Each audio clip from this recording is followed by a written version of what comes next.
Anopi. Keluarin. Biasa ya? Selamatin HP dulu aja, Pak. Halo, kabar? Gimana pertanggung jawabannya? Lagi diproses. Terus, Anda sebagai warga negara, Karena goblok berarti. Anda sadar gak apa yang udah Anda lakukan untuk bangsa ini? Anda memecah belah bangsa ini. Anda udah tua, katanya Anda profesor. Nanti ada Silakan bicara jangan tapi takut. jangan main fisik. Jangan main fisik. Ya, jangan fisik. Gak boleh sentuh. Sementara Anda memecah belah kami anak bangsa. Anda melakukan narasi-narasi suatu penggiringan opini. Anda sadar gak? Bahkan bangsa ini salah.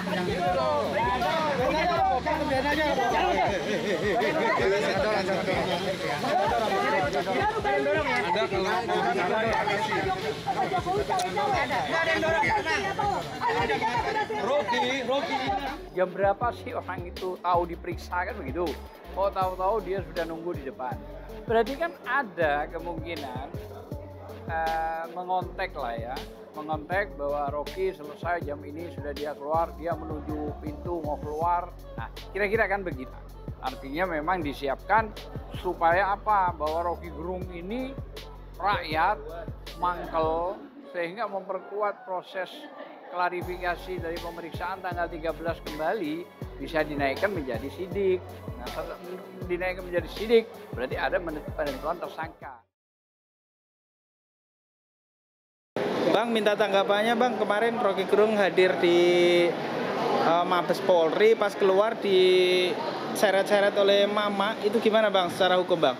Jadi begini, kalau Rocky Gerung itu kan sudah menunaikan kewajibannya atas panggilan Mabes Polri. Karena ada 24 laporan kalau nggak keliru udah dia menjelaskan dalam bentuk permintaannya klarifikasi. Selama ada 40 pertanyaan yang diajukan, didampingi para lawyernya kan begitu. Namun setelah keluar ternyata disanggong di depan pintu oleh para anak-anak muda ya, perempuan dengan kasar sekali dia menarik tangan Rocky Gerung, kayaknya juga dugaannya ada tendangan dan mengatakan yang macam-macam. Pandangan saya begini, kalau menurut saya dugaan itu sudah dipersiapkan dengan model-model begitu, ya. Artinya ada bentuk setting, kira-kira begitu dugaan saya ya. Loh kenapa kok bisa beranggapan demikian? Kan begitu. Karena yang pertama, kapan sih tahu orang itu selesai diperiksa? Jam berapa sih orang itu tahu diperiksa kan begitu? Oh tahu-tahu dia sudah nunggu di depan. Berarti kan ada kemungkinan mengontek lah ya. Mengontek bahwa Rocky selesai jam ini sudah dia keluar, dia menuju pintu mau keluar. Nah, kira-kira kan begitu dugaan saya lah ya. Nah, sehingga terjadi sistem pembicaraan yang arogan, menyampaikan yang macam-macam, menarik tangan dan segala macam. Nah, yang kedua, memperkuat dugaan saya apa? Harusnya pihak Mabes yang jauh lebih besar atau mamanya polisi dari semua polisi bersikap tegas dalam konteks ini, langsung menapal kuda, ya kan? Kalau perlu karena dia membuat keributan di area Mabes, ya kan?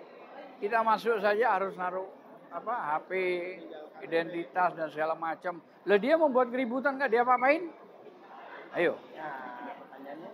Nah harusnya pihak Mabes dalam hal ini bisa juga mengamankan dia untuk minta klarifikasi apa maksudnya dan tujuannya. Dengan sekelompok orang, belasan orang yang tujuannya untuk mendiskreditkan si Rocky Gerung, itu kan harusnya juga diperiksa. Itu dugaan saya memperkuat itu, gitu loh. Dan yang ketiga, Rocky Gerung memang diamankan di dalam dengan jangka waktu lah dikeluarkan pada saat mereka ini sudah buyar. Pertanyaannya, kalau mereka kekeh berangkat dari batiniannya, memang mangkel kepada Rocky Gerung, mereka nggak akan buyar. Sampai malam juga menunggu. Tapi kalau sudah ternyata buyar, berarti kan ada yang memerintah. Untuk udah buyar dulu, udah nggak usah, dan segala macam dugaan saya. Berarti dalam 3 hal alasan saya itu bisa jadi, gitu loh, bahwa itu memang order, dugaan, kan begitu.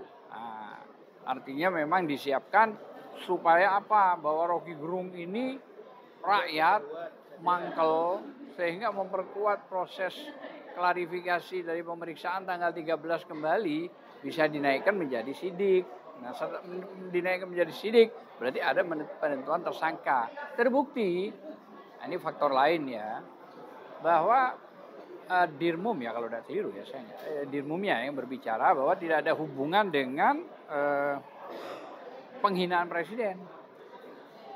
Tidak ada hubungan sudah dengan penghinaan presiden, tapi soal Undang-Undang Nomor 1 Tahun 46 Pasal 14 yaitu hoax. Dianggap berita hoax soal IKN, soal dan segala macam. Kan begitu. Nah, sehingga kita sebagai nalar orang hukum, lawyer, bisa memprediksi bahwa Rocky Gerung ini akan naik menjadi tersangka. Nah, konteks ditahan tidaknya itu hak prerogatifnya penyidik, kira-kira begitu. Hak subjeknya penyidik, kira-kira begitu. Nah, itu ada pandangan saya cukup bagus sudah itu.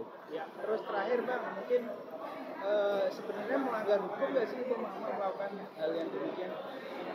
Begini loh, kalau di dalam pengadilan itu ribut, itu namanya contempt of court. Iya. Kalau di dalam persidangan ada keributan. Nah, kalau di area Mabes membuat keributan, apa namanya? Kan begitu. Setidak-tidaknya walaupun tidak ada pidana, tapi ada satu perbuatan yang tidak enak. Artinya kalau dulu ada pasal 335, perbuatan tidak menyenangkan. Siapa yang tidak disenangkan dalam hal ini? Ya Rocky Gerung. Artinya dalam konteks pasal tersebut di tempat kandangnya Mabes Polri. Mabes Polri ini kan mamaknya polisi. Artinya di atas Polda harusnya sudah bisa memeriksa. Dan pemeriksaan itu publikasikan juga apa maksudnya. Kan begitu. Kecuali di luar area Mabes Polri masih oke. Lah ini kalau di halaman Mabes Polri kan masih keterikatan. Berarti kan dugaan-dugaan itu memang diorder dugaan itu. Ya, mudah-mudahan tidak, gitu loh ya. Artinya dari nurani para mbak-mbak itu ya, kalau bukan emak kayaknya anak-anak muda kok itu dengan pakai kacamata menyiapkan kaos, wanted, tangkap sama Rocky Gerung. Itu kan memang didesain memang supaya publik tahu, semua televisi mengambil. Kenapa? Itu pesan yang disampaikan bahwa kasus Rocky Gerung itu serius loh. Kalau Mabes tidak melakukan ketersangkaan, ya bahkan pada tingkat kritisnya itu adalah menangkap, menahan.